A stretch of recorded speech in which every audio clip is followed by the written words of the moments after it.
Okay, Mark, let's get to the meat before we want to play a little game with you. But can you give us your Final Four and a winner as it stands on Tuesday, March 15th?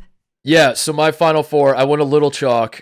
People don't like it when I go chalk, but I'm sorry to say the hater they don't like it because the haters want nothing more than a college basketball guy like me to give them some ammo. And when you take a big swing, they want to see me step into the batter's box and take a big swing and fall on my ass when I don't make contact. That's really what they want. And unfortunately, I'm hitting for singles. I'm hitting for doubles. I'm just trying to move the runners along the bases here.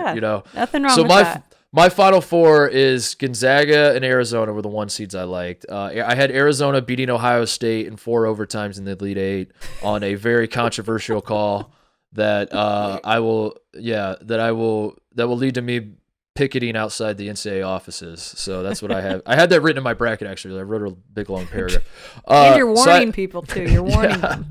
Okay. I have Gonzaga and Arizona, and then I like Kentucky out of the East. Kentucky is a team that I have loved for the better part of this season. And then I said earlier I like Auburn out of the Midwest. And then I have Kentucky winning it all over Arizona. And as I said, Kentucky, I like Kentucky because Kentucky has Kentucky can beat you in 1,000 different ways. Kentucky's a team that if the game is in the 50s, I trust that they can win 57-51. I trust that they can win 110-106. They are built for a lot of different scenarios. They went into Allen Fieldhouse and absolutely destroyed Kansas in an up and down game. They've played in some meat grinder games in the SEC.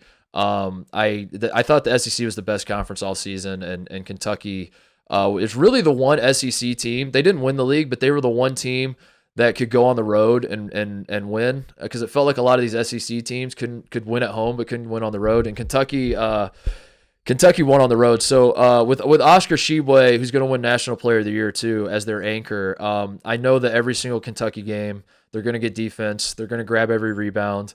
They have a very high floor. A lot of people, when they fill out their brackets, they get excited about the ceilings, like how good can teams be. I know that Kentucky's floor is a certain. I feel like Kentucky has one of the higher floors in college basketball. That they're not gonna lay a stinker out there. So they're gonna give themselves a chance every single game, and I trust that they're gonna be in every game. And for that reason, I picked them to win the national championship.